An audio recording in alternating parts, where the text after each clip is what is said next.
Specters! Welcome back to the Mass Effect Lorecast. And I noticed last week, Sam, you said Keela Salai because it's in the show notes, and Tom always skips it.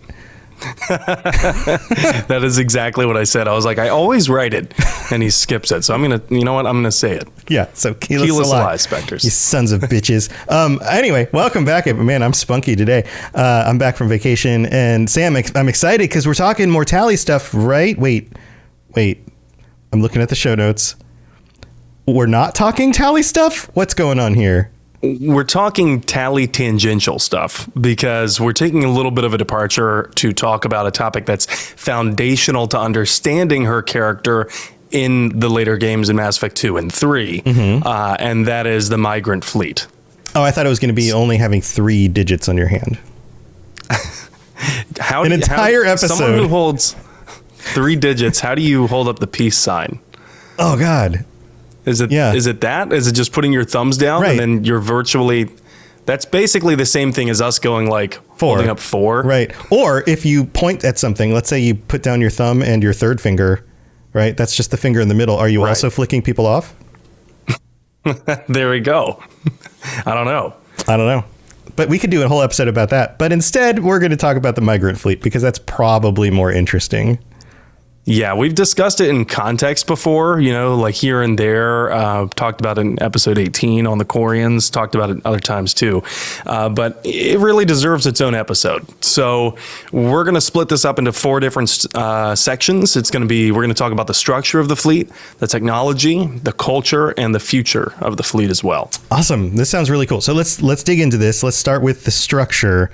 So first off, how many ships are there in the fleet? About 50,000, and they're holding almost all the remaining Quarians who fled Rannoch after the Geth War. And I say almost all because there are Quarians, who are out on their pilgrimage or never came back from their pilgrimage. They're just other Quarians on different places like Omega or the Citadel. And the fleet is flying over you right now. We can kind of hear it in the background if people are listening carefully. It is, yeah. That is the Migrant Fleet, also known as the U.S. Navy's Blue Angels, who decided to make a cameo on this podcast. And there's literally nothing I can do with a jet that is so loud, it's setting off car alarms outside. So a little bit of, ambiance there for this episode. Just pretend it's the engines of the fleet or something. There's going to be some persnickety listeners who, type out angry reviews like he had terrible background noise, notwithstanding the fact that there's nothing I can do about Do they even edit this show at all? Yeah. Yeah. There's only so much I can do to soundproof my room from F-16s. So yeah. All right. So 50,000 ships. How many actual Quarians is that? 17 million. Aboard 50,000 ships. One of them's flying by right now. Wow. I mean, it's pretty big. We talked about that number before and how it seems like a sizable number, but compared to like human numbers today, that's a very small fraction of say, even the United States. That's not that many people, really. It is to put them in space because it's an average of about 340 people per ship. And keep in mind that not all ships are the same size. Some of them are pretty small, actually. So they are cramming people into these ships. And also keep in mind that 17 million Quarians is only 2% of what their population was on Rannoch. Right, which still wasn't really that big. You're getting all sorts of cool sound effects back there. Which still really wasn't that big. It's smaller than you might assume for a world of people, right? But 17 million lost out in space. Well, not really lost in space, but just migrating out in space is a lot of people take care of. So what else do we know about this fleet? So it's almost like an aircraft carrier strike group for those of you who are maritime aficionados or nautical, what's another word? Nautical aficionados, also aficionados, advocates, buffs. In modern naval terms, it's like an aircraft carrier strike group because the entire flotilla is centered around protecting 3 large live ships at the center. If you know what I'm talking about with the live ships, it's those big round ones that have like the huge sphere as part of the ship. That's a live ship. And the names of those are, and I'm going to butcher this first name. It's the Chime. I don't know how to pronounce this one. Chaym. So Chaym? Yes. Chaym? The Chaym, the Raya, and the Shellen. So those are the names of all of the live ships. And those are very important. They're at the center. They're most protected because they are the ones who grow most of the food for the entire fleet. Yeah. So that almost all important. the food comes from them. One of those crops, according to the wiki, and by the way, I'm not sure where the wiki got this detail. I haven't seen it anywhere else. It's called Kelevin, and it's a breed of blooming high-protein bioengineered celery. Okay. We have uniform reactions. Celery. I'd eat it if I were starving, I guess. Yeah, celery is not my favorite vegetable by I'm a guessing long shot. It's got to be like very low overhead to produce a lot of it, you know? Yeah. Because they're producing a lot, and it probably doesn't require a lot of water. That's good also because Quarians are typically vegan, because it's probably too hard to raise and care for livestock with the limited space and resources aboard the fleet, right? Like you wouldn't want a ton of cows. Yeah, you can fit a lot more crops into the same amount of space that you would need for livestock. Right. So. And don't forget that this nutrient paste that they give to the Quarians who are going on pilgrimage, I don't think that it could potentially ever include animal products without spoiling faster. So I don't think they want that nutrient paste to spoil faster. Yeah, that's an interesting point. Yeah, meats don't last that long. Right. Yeah. Okay. Yeah. So, well, we know if even one of those live ships were severely damaged, it could lead to starvation for millions of Quarians. So it is a big deal. And that's why they have the entire fleet really protecting them from any damage that could come toward them. And it just goes to show you that if one of those live ships are just severely damaged, if they lose like maybe, let's say, half the crops on one of them, millions could starve. That's how thin the margin of error is. That's how limited the resources are for them. Yeah, that's not a lot of extra room, extra wiggle room. It's not like they can just land the ships on their planet and go get some food somewhere else. They would have to negotiate that, and that would be very difficult because they'd be in a very tight situation. Exactly. And we've already talked about how they're treated like second-class citizens. Right. So good luck. And if they're not coming to the bargaining table from a like a point of strength, you know, then it's already working against them. Yeah, just dire need at that point. Yeah. Yeah. And I see people saying cured and dried meat can last. Yes, that's true. But again, where are they going to get that meat? So, or can you cure and dry meat and then put it in a paste? I'm not sure that. I don't know how that would work. Yeah. I don't know. If they're mass producing the paste and it's coming from the fleet, you know, then probably isn't going to include meat just for, you know, practical reasons. But yeah, meat paste. Yuck. Yeah, I agree, Dave. Meat paste. All right. So outside the live ships, there is the patrol fleet, which actually includes fighter jets, and the heavy fleet, the civilian fleet, and a special projects branch. The patrol fleet are like the military police. They handle navigation, internal security, some scouting missions, and crimes for the migrant fleet. They also handle disputes between ships within the fleet. So they're kind of like a law enforcement branch, and it's mostly composed of light frigates and fighters. And interesting, I found this in the lore as well. They also secure the rear, for the heavy fleet during wartime. So they hold up that heavy rear. They hold up that heavy rear. Okay. With their 3 fingers on both sides. Okay. All right. They got to be very careful how they spread out the fingers. Oh, no. So they for those of you who are familiar with military terminology, securing the rear means to basically hold down the fort while the heavy infantry and mechanized infantry, what have you, tries to invade and push forward on the front. So you're basically keeping it so that you don't get totally caught in the woods with your pants down if the enemy decides to flank you or try and get around. And that's what one of the points of the patrol fleet is. But the heavy fleet is the military arm. This is really the military of the fleet. It's got several heavy frigates and fighter squadrons as well.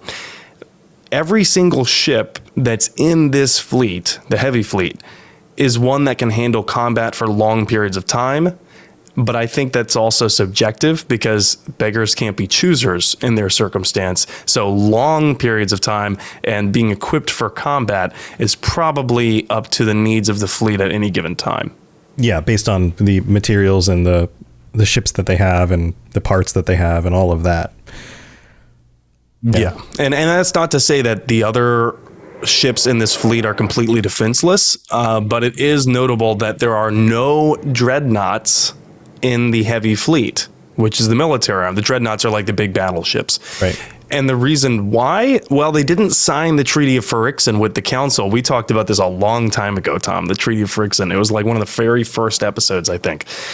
And that is the one that is modeled after the Treaty of Washington. I believe it was after World War I, or maybe shortly before World War I. Someone can fact check me on that one. But it's the Treaty of Washington that stipulated which nations were allowed to build up their military with the amount of battleships. As for Mass Effect, it goes for dreadnoughts. And the rule is for every 5 dreadnoughts the Turians make, 3 are allowed for the Asari and the Solarians and any other council race, the humans later, and 1 for all other Citadel races.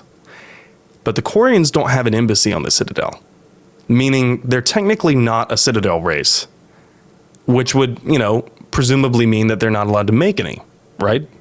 Right. You can't make any dreadnoughts. Yeah. But there's different interpretations of that. And this becomes a center of a foreign policy crisis during Mass Effect 3 that might have skidded by a lot of people, even dedicated longtime Mass Effect players. During Mass Effect 3, unless you're paying close attention to all of the text-based lore that comes in, like emails, you might have missed this because it's a subject of a Diana Allers article. And during Mass Effect 3, while they're trying to prepare for a war with the Geth, the Quarians salvaged enough materials to arm every single ship in the civilian fleet. The civilian fleet. Mm-hmm. Even the live ships. And they wanted to arm them with the same awesome cannon that Garrus is calibrating in Mass Effect 2, the Phalanx cannon. Uh-huh. You remember at the end of Mass Effect 2, it shoots that huge blue beam toward the collector? Yeah. Oh, yeah. So they're basically turning every ship in the fleet into at least having the same firepower as a dreadnought, if not the same mobility and armor and all of that stuff. That was the argument put forward by counselors on the Citadel Council who were accusing them of violating the Treaty of Phyrexian. Mm-hmm. That they were saying that you have essentially skyrocketed the number of technical dreadnoughts in your fleet. So when the Citadel condemns the Migrant Fleet's actions, Admiral Han Gerel Vas Nima, who is, if I remember right off the top of my head, he is the leader of the Heavy Fleet, the military arm. He says, no, and I'm paraphrasing, he basically says, no, you closed our embassy after the Geth were made, so technically we're not even bound by that treaty. Right. These are all laws that the council and the embassy people have signed. Remember, you didn't include us in those, so we don't need to follow your rules. Exactly, yeah.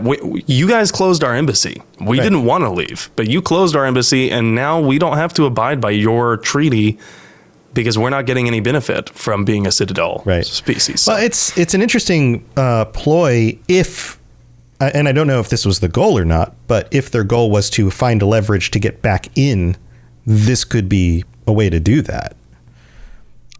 It could be. You're right. But I think at this point in Mass Effect 3, they're more willing to ask for forgiveness than they are for permission. Right. I don't think that was the main goal. The main goal was they need to protect themselves, so they need the firepower to do so. But there's a side benefit in that it gives them leverage with the council if they need it. Yes, it does. So it definitely does. Yeah. And keep in mind that there's a lot of different things happening all at once at this point in Mass Effect 3. The Reapers have invaded, of course, but it's also when the Quarians are trying to prepare for war with the Geth. So it's almost like they're preparing for multiple different threats that could come from multiple angles. And there's additional threats that we're going to get into later in this episode that a lot of players, I think, missed. And especially if you didn't read the books, I don't think that you understood how big this threat I'll talk about later is. But let's talk more about the civilian fleet because those were the ones getting armed. They are the civilian fleet even though many civilian ships are arming themselves with ship-to-ship weapons, they are mostly converted cargo ships. Because think about the kind of ship that can hold the most amount of people. Yeah, you need to fit lots of people in their stuff. So cargo ship makes sense. Yes. Technically, the live ships are included in this, and Quarians do go on like kind of 2 or 3 day rotations on volunteering aboard the live ships. I'm not sure how many people live on the live ships themselves, but a huge bulk of the flotilla is in the civilian fleet. To put things in perspective, there's a few hundred dedicated Quarian warships, but there are tens of thousands of civilian ships. Wow. Okay. Yeah. So the bulk of it makes sense. The bulk of the population is in the bulk of the ships that hold the population. Right. Yeah. Exactly. And it also goes to show that there is a small fraction of Quarians who are dedicated to full-time military service. So speaking of civilians, it is the civilian government, the conclave, that decides where this whole migrant fleet goes. And it's kind of up to the Admiralty board, to get them there safely. There's a final branch of the one I mentioned, special projects, but it's really only a handful of scientific research ships that are dedicated to research and development that will, quote unquote, improve the quality of life for the rest of the fleet. That is a very wide prerogative. Yeah, that could also include arming them with weapons, I would imagine. Right. I mean, it could go from everything from developing a new anti-Geth gun to like developing a better system of flushing your enviro suit from the poop that's in there. Like, yeah. Really. Yeah. We're finding power output on the ships, or all sorts of different things. Yeah, I can imagine that. Formulating new nutrient paste. Yeah. So speaking of R&D, what do we know about the technology for the fleet? Yeah. So I don't know if I'd phrase it in the way of R&D, because that is cool that they have those ships that do that, but it's on the whole, it's more like the migrant fleet is being held together with like the last threads of a ripped piece of duct tape. Mm-hmm. The technology of the live ships is undoubtedly impressive. I mean, you have 3 huge dome ships where there's all of this food. Think about how much food is required to feed 17 million people every day.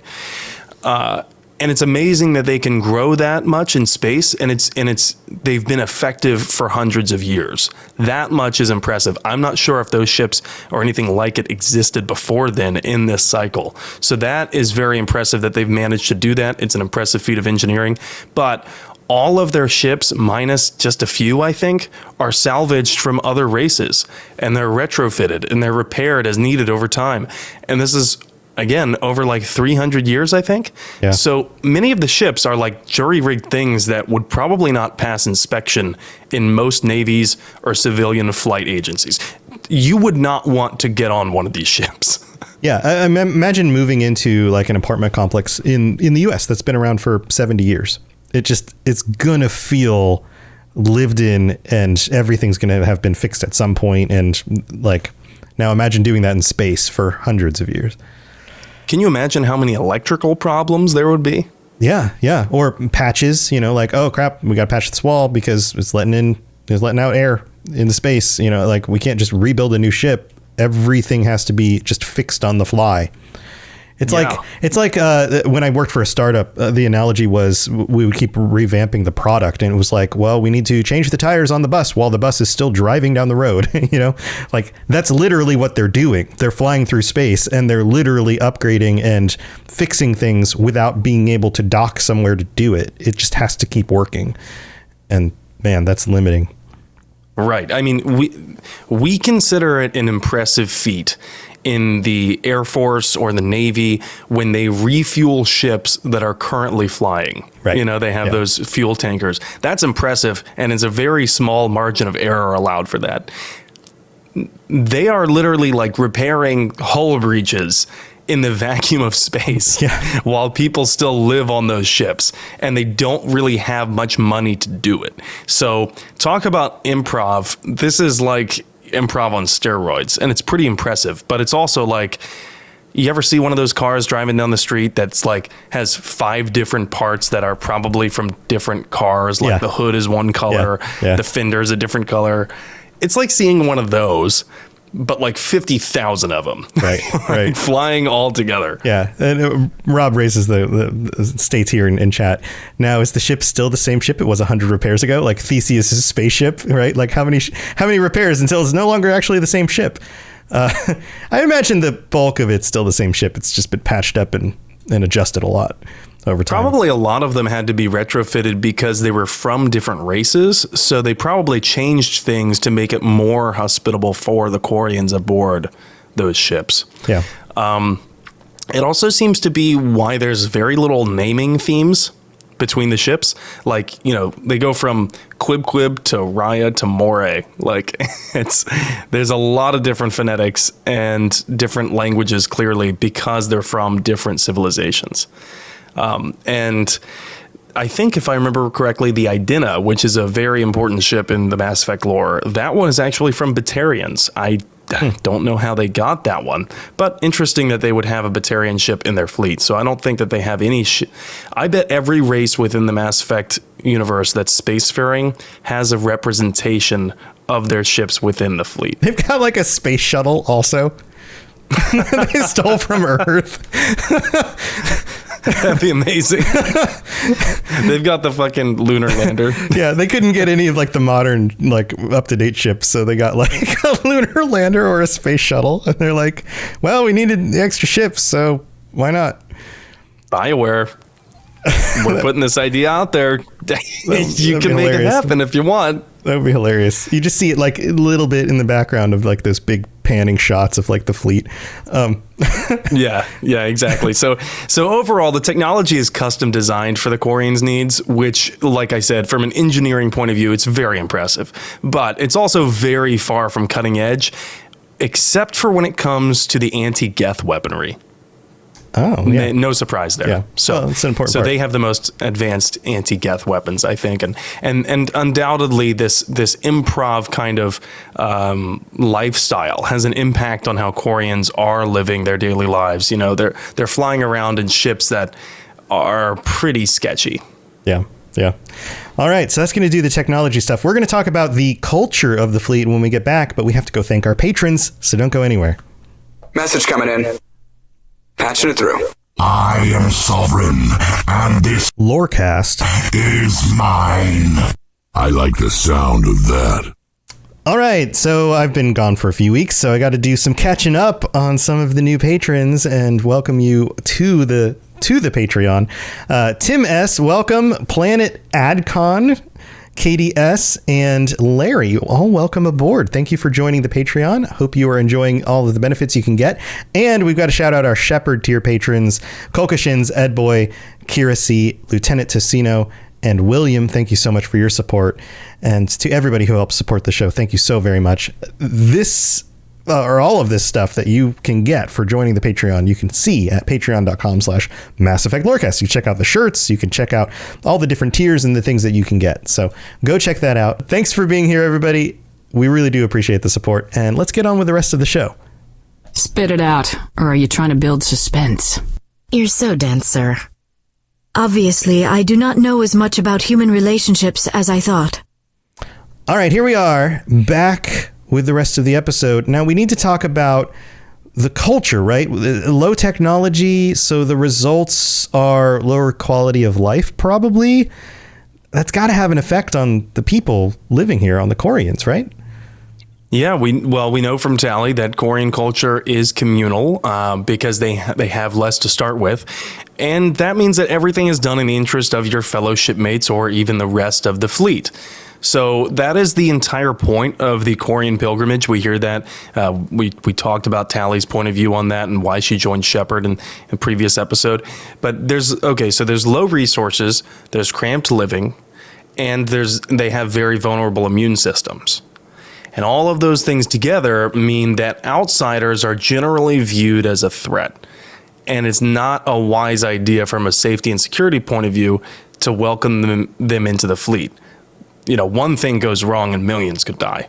Right. And they don't even have the means or resources necessary to treat outsiders well as guests, even. I'm sure that's kind of embarrassing. Like if you invite somebody to your home, but you're like, yeah, the place is a mess and I don't really have anything for you to eat or drink, but you're welcome to grab a chair, I guess. That just doesn't feel good. That's kind of the interesting part. You know, they don't have a lot of resources to spare on gifts and hosting outsiders. And yet the examples that we see in the lore, primarily the books, is that Quarians want to.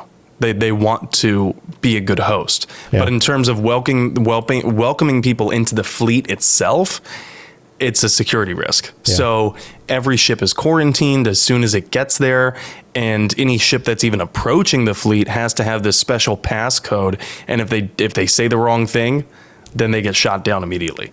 So, you know, they're very protective, and understandably so, but it also means that they become quite insular. They don't talk to a lot of people who aren't Quarians. They spend a lot of their lives on the fleet. You know what I mean? Yeah. So, yeah.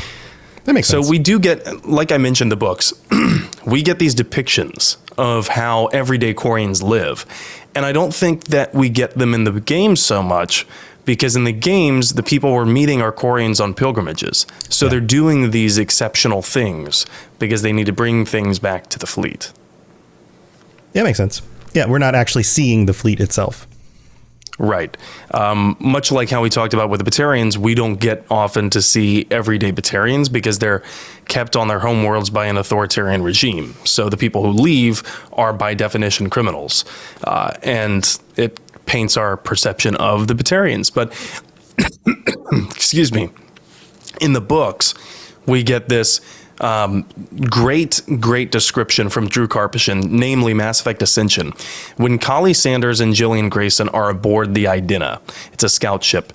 So let's go on board the ship. I have an excerpt here from the book that I'd like to read here.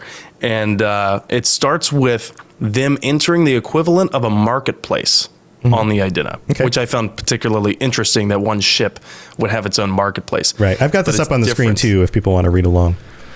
Oh, perfect. So I'll go ahead and narrate it.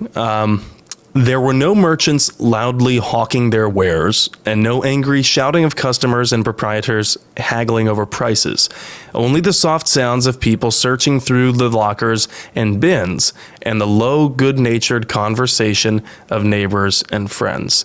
So I'll take a pause there because I want to explain what's happening. Basically, there is no marketplace. There are no merchants. There's no trade of currency. They have things that are stored in lockers, probably organized, and you can just take them. It's the honor system that you'll give it back because eventually you'll need something else. And really, no one has that much space to hoard things anyway. Yeah. Interesting. Yeah. So we'll resume. They were nearing the large freight elevator that would take them up to the next level of the ship when Kali noticed something else. A small desk fashioned from an unidentifiable alien hardwood had been set up in front of a door leading to a supply room off to the side of the cargo hold. A female Quarian sat at the desk behind a computer, where a line of 5 or 6 others stood waiting. 2 male Quarians stood behind her. The man at the front of the line said something to the woman, who punched some information into the computer. He handed her an empty pack, which she passed to one of the men behind her. He disappeared into the room and then emerged again a few seconds later, handed the pack, now filled, back to the man in line. So Kali asks what's going on here, and basically this is how people get essential items, food and medicine, because they're stored separately because they're so critical. And it's basically like, you know, they're not. This is how they handle very, very scarce resources, despite the fact that they're very communal.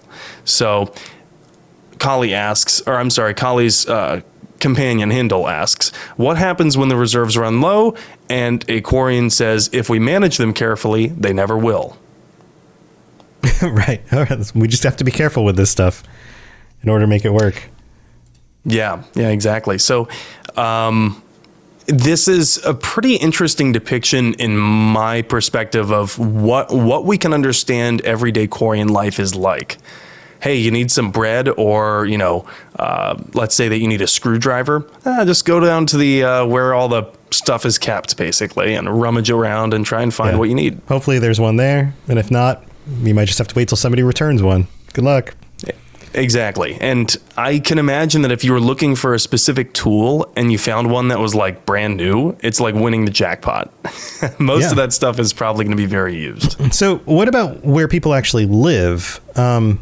We got to see a lot of the parts of one of the ships in like Mass Effect 2, but I don't think we saw any living quarters. We don't. Not that I can remember, anyway. I mean, it might be part of the gameplay section where it doesn't really make a big hoopla about it during cutscenes.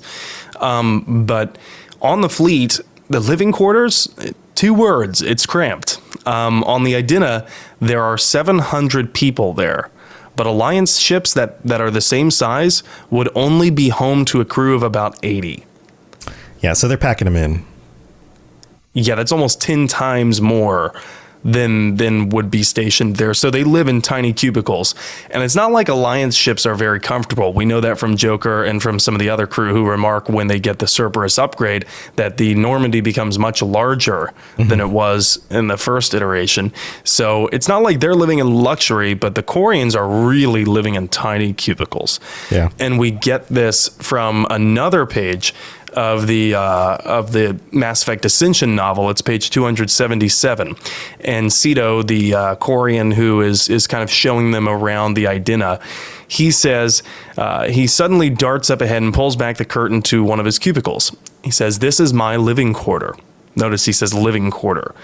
But he's excited to show them.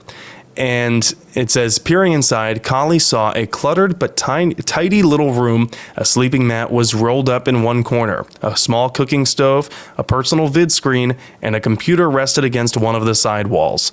Several swatches of bright orange cloth hung on the walls, the color matching the curtain that was used to block the open entrance. So they don't have doors. It's not even a door. Yeah, it's just a curtain hanging there. I'm thinking of this almost like what you might find on like a private room that you were to book on like a train. You know what I mean? Yeah. It feels like, I mean, they're on a ship, but it does feel like you get this little room all to yourself and that's it. And like, that's it. Like it fits a person, basically. Yes. And the way that they lay this out in the book, it sounds almost like, imagine going into an office building that's like an open office concept, where they have these cubicles that are just like all the way down in the middle of a very large rectangular room. Yeah. But imagine going in there and it's like, you know, the lights are off and no one's actually working there, but each of the different cubicles has these curtains separating the, you know, living space from not. And basically everyone has that much space to live in. Right. And multiple people. So fun story. On my trip to Norway, we got to go to these museums and we saw the museum for the Flam, which is the first ship that actually got stuck in the ice in the Arctic in order to prove that ice flows over the Arctic for 3 years. It's a wooden ship. It's about 100 and something years old.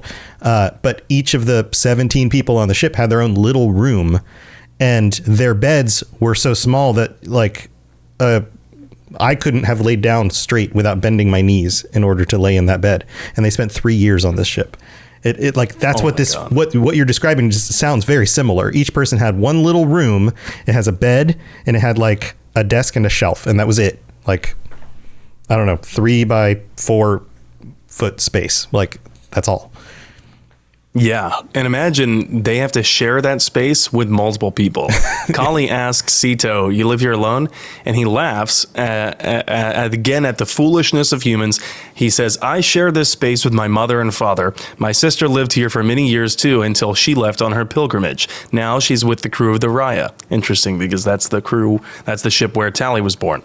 But she asks Jillian asks where Cito's parents are now, and he says, "My father works on the upper decks as a navigator, and my mother is usually part of the civilian council that advises our captain, but this week she's volunteering on the live ships. She'll be back in 2 more days." Kali says, "What about all of this orange cloth that's hanging from the walls? Does this have some kind of meaning?" And he says, "It means my mom likes the color orange." Nice. Yeah, we just picked the color, nothing else. Exactly.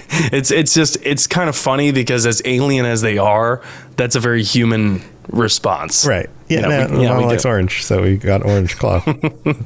Weirdo. Why else would we have that? Yeah. Mm-hmm. So it's very interesting. And then that was just like one person's cubicle. That's just Ceto's cubicle. So I think we get a good understanding of what their daily life is like, assuming that the Idina is a typical ship for the fleet. But the other thing is that we don't know what is typical because they are so insular, that this is why we get very few glances at life inside the fleet. Right. We just have to make assumptions based on the little bit of data points that we actually have. This is one of the very few times that we even see what it's like, because outsiders are generally not allowed in. But again, on page 275, we get another depiction of what these living quarters are like. And it says it's crowded with people. These individuals moved with more purpose than the idly browsing shoppers in the marketplace, though they were still unfailingly courteous and making way for others. As they passed cubicle after cubicle, Kali wondered if the colors and intricate designs sewn onto the cloth curtains that served as the doors had any significance, such as identifying individuals from a specific clan or family. She tried to look for signs of a common or repeating pattern in the artwork that might hint at meaning, but if it was there, it eluded her.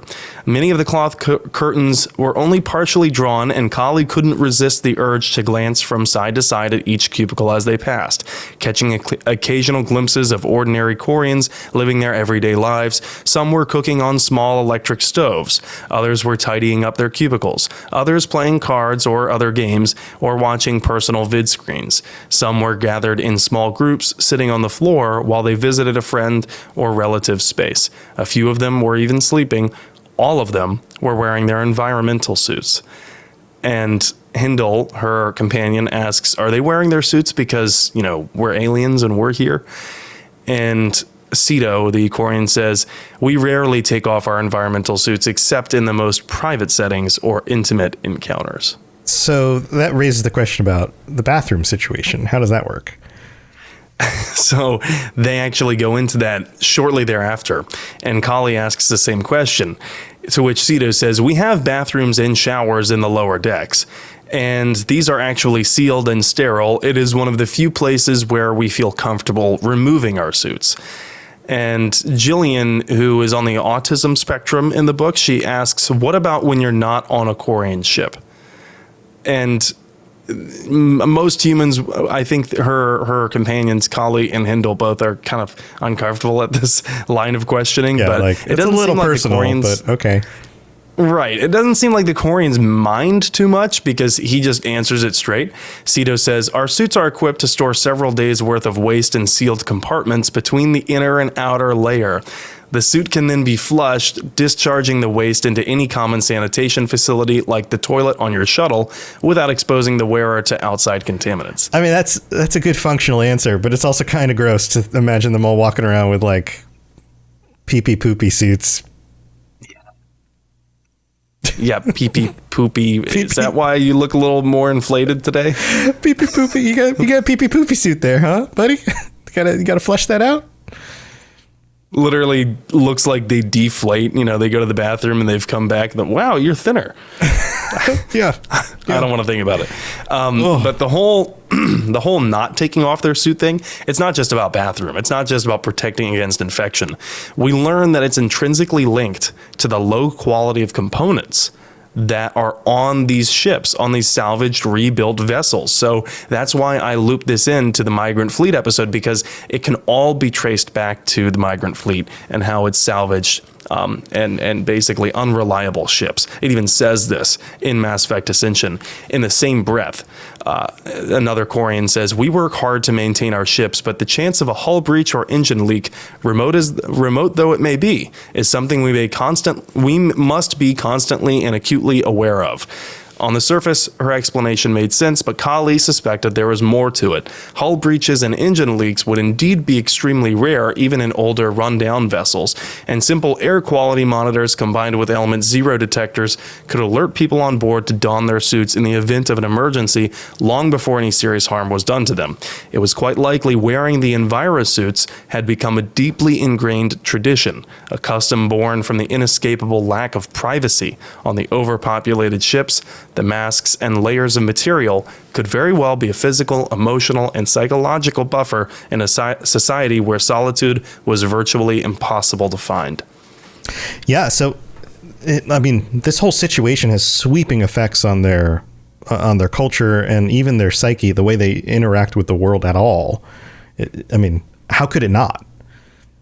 Yeah, it's a constant consideration, and I think Kali is supposed to be the one who viewer or readers relate to the most. So this is, how we're supposed to perceive it, the way that Kali is.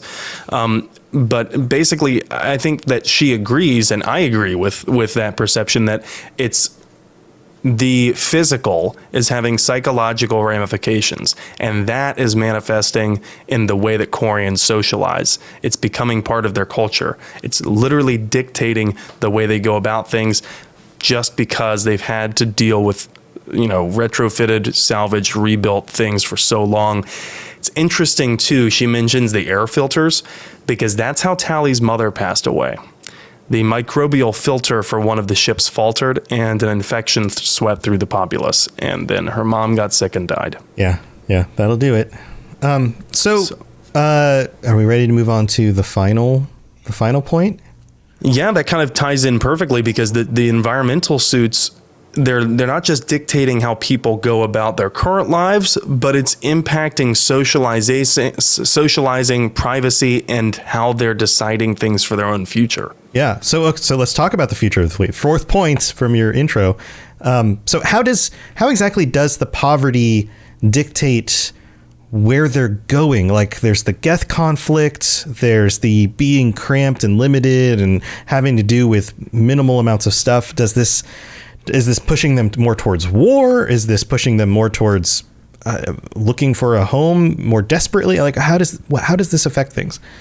I think tangentially, kind of in a second or third degree of separation, yes, because it's been hundreds of years, so they've gotten used to it. But here's the other part. The fleet itself is dying. And I don't mean this hyperbolically like some of the admirals seem to say during Mass Effect 2. I actually mean the fleet is dying, and unless you really digged into the lore in Mass Effect, this is what I was saying earlier you probably missed. And it's so important to the entire development of understanding why the Quarians are pushing for war against the Geth, why Tally feels between a rock and a hard place like she does throughout Mass Effect 2 and 3. And so let's go to Mass Effect Ascension, page 296. The captain of the Idina, Captain Isan Mal Vas Idina, tells Kali Sanders verbatim.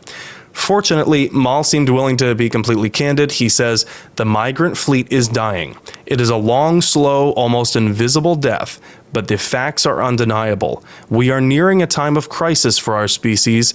In another 80 or 90 years, our population will be too large for our ships to support." But wait, isn't there like a population control? How can that happen? They do have population control to make sure they don't have too many people, but it's not about the number of people or controlling that number. It's about the entropy eating the ships themselves. So they could keep the same amount of people, right? But without new ships, there's still a problem. Exactly. And I don't think that it's ethical to suggest that they kill off some Quarians to compensate for the dying ships. Right. Or steal other people's ships and create conflict. Both of those are bad ideas.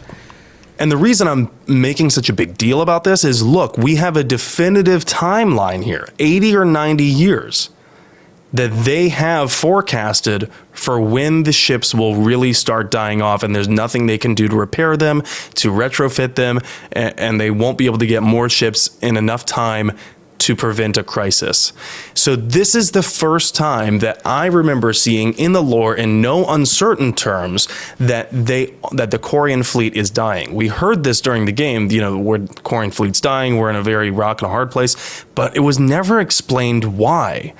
And now we have a very specific fire that's being lit under the Quarians' ass, right? And this is propelling them to action.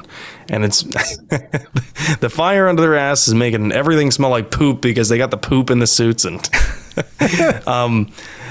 Okay, so here's the next paragraph from what Captain Maul is saying. He says, our population is stable, but the fleet is not. Our ships continue to age and break down faster than we can replace or repair them.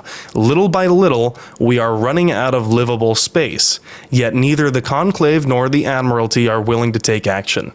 I fear that by the time they finally realize something drastic must be done, it will be too little, too late to stem the tide. Right. So they need a home world. They need new ships. I mean, I guess the other option is eventually the fleet disintegrates and they all just end up as refugees other places, which that also sounds terrible. Ironically, I mean, that's kind of what the fleet is, right? It's like a mobile refugee camp. Yeah. But in this case, there wouldn't be a actual central camp. It would be individuals in whatever worlds they end up in. And that's assuming that the worlds are willing to take them. So time is ticking, and Quarians have very specific needs for homeworlds that they can make their own. And most of those discovered worlds are already inhabited. So with the council refusing to assist them, this really is a crisis. There is a definitive deadline for when they need to have found a permanent solution.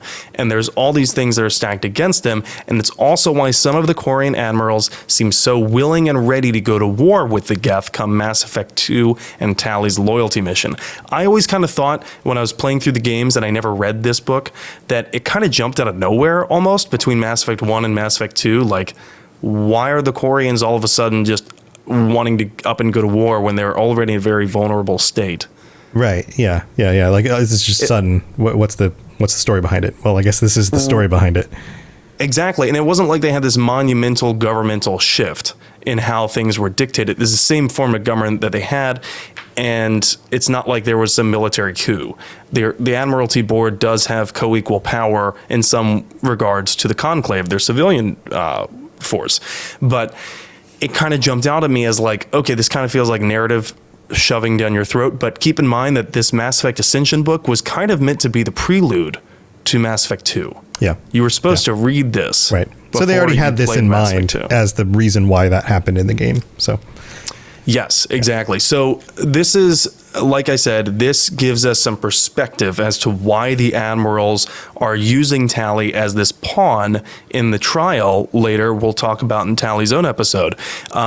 But here's another excerpt from Mass Effect Ascension. What does this have to do with me? Kali wanted to know, why are they asking me all these questions about the Geth and the Reapers? She was basically testifying to the Admiralty Board in something similar to what Tally has to go through in her trial, except Kali was answering questions because she worked on AI for the Alliance. And they wanted to understand more about AI so that they could potentially defeat the Geth in the coming war. And then Maul says, there's a small but growing coalition of ship captains who believe we must take immediate action if the Quarian nation is to survive. Yeah. So I understand now why it seems so many Quarians are willing to go to war. They're probably reluctant, but I bet they feel like they don't have a choice. Yeah, I mean, they don't seem to. It seems like there's just limited resources and it's just going to get worse. So they have to do something.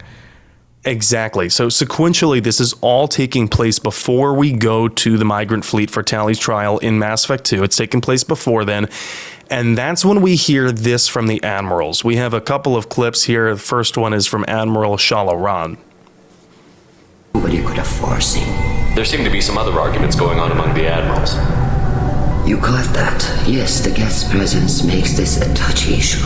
The Admiralty Board is trying to determine whether to focus on colonial development or attempt to retake the homeworld. You're thinking of war with the Geth? I am not, Tally, but others are. I know the Migrant Fleet is formidable, but even you can't take on the Geth. We grow tired of wandering the stars, Shepard. We want our world back. We have paid enough for our mistake. I'm not giving you my opinion. I'm telling you which way the wind is blowing. And then there's this one. It sounds right, like but before we go into that one, go ahead. I had a comment to make. She says, we grow tired of wandering the stars, Shepard. That is a lot different from what Captain Maul tells Kali. We grow tired of wandering the stars. Okay, so you've just made this, I don't want to wander around anymore. I'm just tired, guys. Right. I understand that this is, a detail that Captain Maul tells Kali is probably one of utmost security clearance. You know what I mean? He probably shouldn't have told her that. But at the same level, how do they expect Shepard and Tali to understand why they're pushing for war if it makes it look like it's such for a frivolous reason? Yeah. I mean, yeah, it seems like there's a lot to communicate about this situation also. And I don't know, there's complexity in this, right? Like on the one hand, you can say emotionally, we're tired of this, but that means so much more. Like we're tired for all of these reasons. These things are wearing us out, right? Like there's a lot more. Right. Maybe she felt like it would take too long to explain to Shepard, but it's simply for the player's point of view. I did not understand why it was so necessary that they would go to war against the Geth when we're tired of wandering the stars. We want our homeworld back. Yeah. Okay, that's abstract. Right. Whereas what Maul tells Kali Sanders, that's a concrete reason. We have done these strategic population forecasts, and our data suggests that in 80 or 90 years, we will have entropy beyond control. Right. Yeah. I mean, that sounds like a very tangible, like, well, we definitely need to do something kind of reason. And it probably would have resonated more with Shepard, I would assume, than just, we're tired of wandering the stars. But there's legitimacy behind that point, too. You're like, yeah, we've been out here. This is a very difficult lifestyle and we're ready to be done with it. I'm sure that's a piece of it, too. Let's hear Admiral Han Garrel's thoughts. He is the leader of the Heavy Fleet, the military arm. So keep that in mind when we listen to what he has to say. It sounds like we're dealing with more politics than just Tali bringing back equipment. You noticed that, did you? Tali's father wasn't just running weapons tests on the Geth for fun. He was looking for something to give us an edge when we attacked the Geth in full-scale war. I know Father wanted to retake the homeworld someday, but are we that close? I don't know, kid. We almost had the vote. We just need to give people hope for victory. I hope the Quarian people find some place to live, Admiral, but it sounds like you're playing with fire. We're too comfortable now, Shepard. We've got the largest fleet in the galaxy and we just ride around doing nothing. We might need that fleet to help fight the Reapers, Admiral. Then we need a world to shelter our non-combatants while we do it. It's definitely a rock and a hard place kind of situation, right? Especially with the Reapers being involved. Definitely. They could use our firepower to fight against the Reapers, obviously. And if we don't take care of the Reapers, there won't be any homeworlds to go to. Or people surviving to go to homeworlds. But yes, we're kind of on a time frame here, and we really got to do something about this. So right, this is not child's play. This isn't an ideological difference. There is an existential threat, and so I understand why now they approach this with urgency.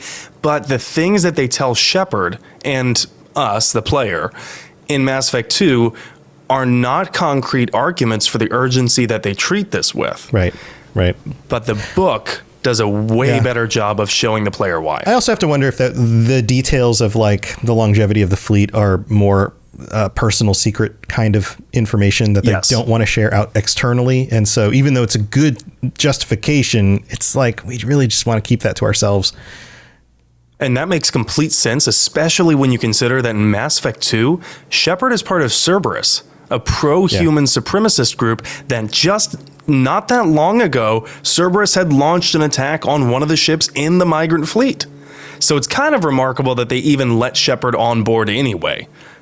Especially with what Tali was accused of sending Geth parts back to the fleet, and then Tali shows up for her trial in a Cerberus escort vessel. She was probably already convicted before she even spoke. Yeah. From that perspective alone. Right. So you're right. That detail, I'm not at all surprised that they didn't tell Shepard that. Shepard's working for an avowed terrorist enemy of theirs. Right. So why would they tell them that? And I wonder if Tali knew it, because remember, her father was an admiral. So maybe he didn't tell her because he didn't want to scare her. Right. It may not be the kind of thing that's in common knowledge. It's just something that the leadership understands is a limitation.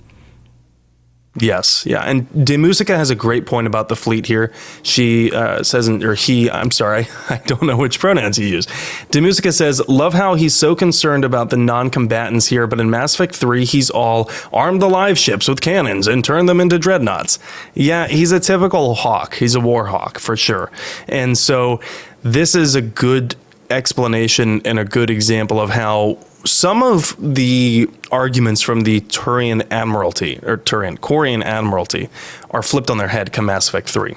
But as for Mass Effect 2, this isn't the only proposed solution about, going to war with the Geth and taking back Rannoch.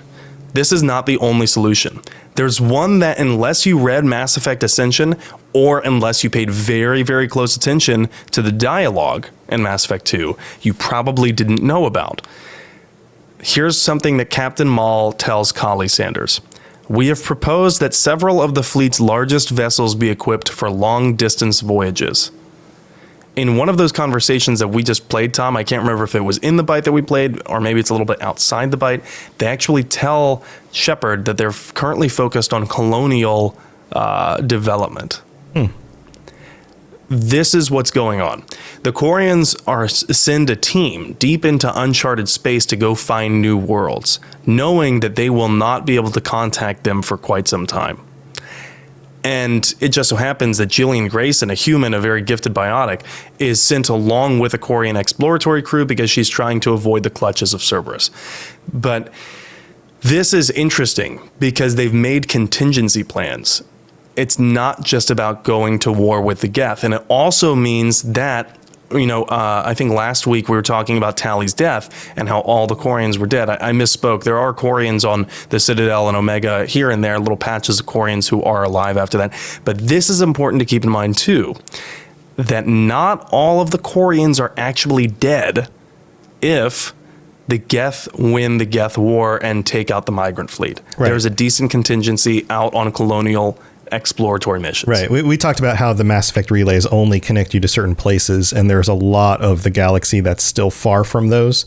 So it sounds like they're moving into those darker areas of space, in a sense, which means that they're probably more sheltered if they've found some of those locations and planted some colonies. Right. Yes, exactly. So this could be the future of the Quarians. This is why I wanted to dedicate its own segment to this part, because even if they are wiped out by the Reapers or the Geth, maybe some of these colonial development projects that they were launching, maybe they're not found. And of course, this part of this is addressed in the third book, which I don't want to get into quite yet. We'll have to cover that at a later time. But the whole conversation between Captain Maul and Kali Sanders, immediately after that, the fleet is infiltrated and attacked by Cerberus. They're looking for Jillian. Although they ultimately fend off Cerberus, the fleet does, now everyone on the fleet realizes that they're even more vulnerable than they thought they were. And this adds even more urgency behind finding a permanent solution for a homeworld. And so I want people to keep this in mind when we play through Mass Effect 2 and 3. This is why we hear the urgency from the admirals, and it starts to make sense. Starts to not come out of left field so much. Yeah. Especially when we consider everything that's happened leading up to it, and that there's top-level intel within the leadership of the Quarians that says the fleet has an expiration date. Yeah. Man, it's complex. It's a complex situation, but you can tell this was very well thought out by the writers. Absolutely. Because the pieces all come together. They all kind of make sense. So very cool like stuff. Charlie Day in front of the conspiracy board with the different, the cork board with the red string, Right. Yeah.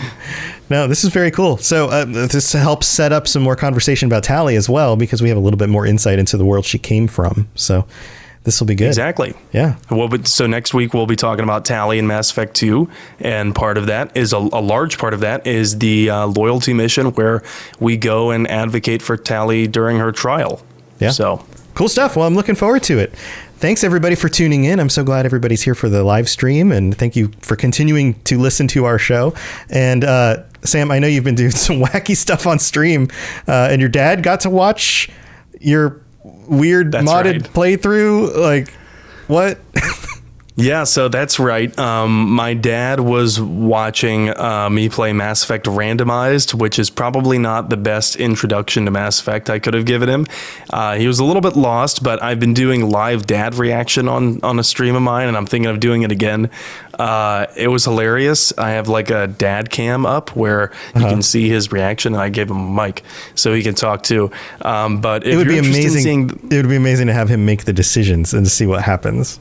I've thought about that too, starting a new playthrough that's not randomized, you know? I did that with my mom in Skyrim, and it's like, it just blows my mind, the kinds of things that she decides, well, yeah, I'm just going to trust this guy. And I'm like, what? Like, yeah, he seems like a nice guy. Let's just go with it. I'm like, well, all right. Or murder that guy. He stole a thing from you. Kill him. And I'm like, really? We're just going to murder him? That's the solution? Unhinged. I'd love to see it. So yeah, maybe I'll do that. But I'm also considering starting my first BioShock playthrough ever, and I'll do that on stream. So if you're curious about any of that, go ahead and go over to my Twitch page at In7Legend. Give me a follow, and I typically put out notices about my streams on Twitter at the same handle. Yeah, or X or whatever. I'm not calling it X. Oh God! Don't follow me on X. Yeah. Well, thanks for joining us, everybody. Of course, this show is on Robots Radio's YouTube, or I'm sorry, it's on our Mass Effect YouTube. It's on the Robots Radio Twitch channel. So that's also where I stream games and things on occasion. So if you want to come hang out with me, that's a place you can do that as well. And of course, robotsradio.net for all the different shows that I do, all the other shows from all the different hosts on the network. Lots of awesome stuff for you to check out if you're interested. So go check that stuff out. And until next time, stay safe out there. The universe is a dangerous place. We'll see you later. Bye, everybody. Thanks for tuning in to the Mass Effect Lorecast. We'd love to hear your opinion and thoughts on the lore of Mass Effect. Reach out to us on Twitter at Mass Effect Cast, or check out the Robots Radio Discord. Also, you can send us an email at masseffectlorecast@gmail.com.